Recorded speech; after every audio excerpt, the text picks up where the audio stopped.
La furia indomable. El 71% de nuestro planeta está cubierto de agua.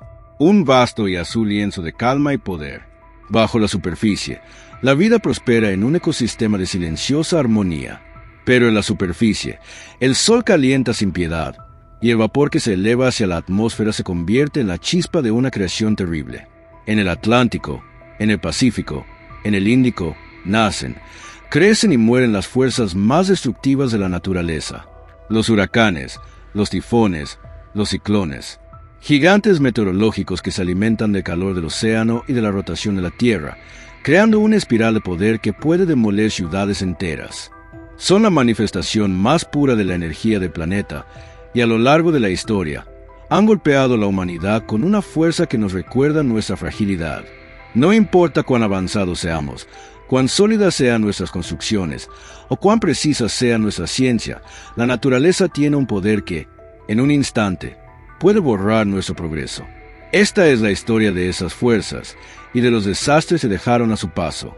Este es un recuento de las peores tormentas de la historia, una a una, ordenadas no por la fuerza de sus vientos, sino por el costo humano que significaron. Un viaje a través del miedo, la destrucción y la memoria de una humanidad que lucha por sobrevivir en un mundo impredecible. 10. El huracán Andrew, 1992. El martillo en la noche. El paraíso imprudente. El sur de Florida, a principios de la década de 1990, era el epítome del sueño americano. Una vasta expansión de desarrollo suburbano, donde miles de familias de clase media habían construido sus vidas. En los condados de Miami-Dade y Broward, la vida transcurría con la rutina de una existencia cómoda. La tecnología había brindado una sensación de seguridad y control que las generaciones anteriores no conocían. Los satélites orbitando la Tierra vigilaban el clima, los radares escaneaban el horizonte, y los meteorólogos pronosticaban el futuro con una confianza sin precedentes. La gente sentía que, incluso ante un huracán, estarían a salvo. Después de todo, el último gran huracán que había golpeado la zona, el King Hurricane de 1950, era un recuerdo lejano. Las nuevas generaciones no conocían la verdadera furia de una tormenta perfecta. Las casas estaban construidas en serie, siguiendo códigos de construcción que, aunque actualizados, no habían sido probados por una fuerza de categoría 5.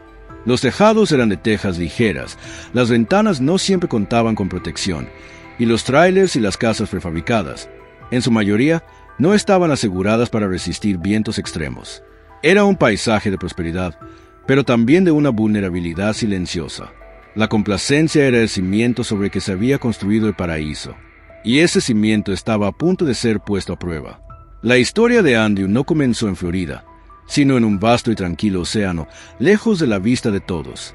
El 16 de agosto de 1992, una simple onda tropical emergió de la costa de África, un pequeño remolino de nubes que viajó hacia el oeste. Inicialmente, no era más que una molestia tropical, con una presión atmosférica que no preocupaba a nadie.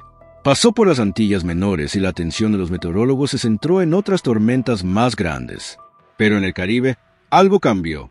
Andrew encontró una zona de aguas excepcionalmente cálidas y una ausencia total de cizalladura del viento, las condiciones perfectas para la intensificación. En tan solo 24 horas, la tormenta explotó. El 23 de agosto, de ser una tormenta tropical con vientos de apenas 80 km por hora, se transformó en un huracán de categoría 4, y luego, en las primeras horas del 24 de agosto, en un monstruo de categoría 5. La velocidad de su fortalecimiento fue aterradora. Su ojo, la pared de calma en el centro de la tormenta, se redujo a unos 10 kilómetros de ancho, lo que concentró una potencia destructiva inaudita en un área pequeña. La presión barométrica en su interior cayó a niveles históricos. En la jerga de los meteorólogos, Andrew se había convertido en un huracán miniatura y seco, una tormenta que, a diferencia de sus primos más grandes, no traería lluvias masivas ni inundaciones. Su única misión era el viento, un martillo de aire puro, y se dirigía a una de las áreas más densamente pobladas de Estados Unidos. El impacto cataclísmico, la anatomía de la furia. Cuando el huracán Andrew tocó tierra, lo hizo en la oscuridad de la madrugada, a las 4:40 de la mañana del 24 de agosto. El impacto inicial fue un sonido que los sobrevivientes describen como indescriptible. No era solo el aullido del viento, era el sonido de la destrucción. Un ruido gutural de cristal explotando, maderas astillándose y metal retorciéndose. Era el sonido del fin del mundo, y para miles de familias en el sur de Miami-Dade, lo era. En el suburbio de Kendall, los residentes que se habían quedado en sus casas se dieron cuenta de que su seguridad era una ilusión. Los tejados volaban, revelando el cielo de la tormenta. El viento no respetaba nada. Un hombre describió cómo vio su auto, una pesada camioneta, ser levantado y lanzado contra su casa. Las casas de madera prefabricadas en el área de Homestead, el ojo del huracán, no tuvieron ninguna posibilidad. Simplemente se desintegraron. Las paredes se desmoronaron, y los muebles y electrodomésticos quedaron esparcidos por kilómetros. Las piscinas se llenaron de escombros. La fuerza del viento era tan grande que arrancó las tejas de hormigón de los tejados, convirtiéndolas en proyectiles mortales que atravesaban las paredes de las casas vecinas. En la base de la Fuerza Aérea de Homestead, decenas de aviones de combate fueron destruidos, una señal de poderío destructivo de la tormenta. Las comunicaciones fallaron de inmediato. La electricidad se cortó. El mundo exterior no tenía idea de lo que estaba pasando. Miles de familias, atrapadas en sus hogares, vivían el horror en la oscuridad total. Los niños lloraban, los padres gritaban. La gente se refugiaba en los armarios, en los baños, donde creían que estaban más a salvo. En una casa, una familia se aferró a una bañera mientras las paredes se derrumbaban a su alrededor. El agua de la tormenta se filtraba por las paredes y el techo, y el viento rugía. Era una lucha por la supervivencia en la que no había nada más que la voluntad de vivir. La resaca de la catástrofe, cuando el sol salió, reveló un paisaje que la mente humana no podía procesar. Los suburbios de césped bien cortado se habían convertido en un campo de batalla. No había casas, solo montones de madera, ladrillos y metal. Los árboles, que una vez habían dado sombra, eran solo muñones rotos. Los autos estaban volteados o aplastados. El olor a gas, humedad y escombros flotaba en el aire. La gente, en shock, salía de lo que quedaba de sus hogares. No había llantos, solo un silencio aturdido. La magnitud de la destrucción era tan grande que era incomprensible. La respuesta de emergencia inicial fue caótica. Las carreteras estaban bloqueadas por escombros, lo que hacía imposible que los equipos de rescate llegaran a las zonas más afectadas. Las líneas telefónicas estaban caídas. El gobierno del condado y el estado no estaban preparados para un desastre de esta magnitud. Se tardó días en organizar una respuesta coordinada. La Guardia Nacional fue enviada para mantener el orden, ya que la desesperación empezaba a crecer.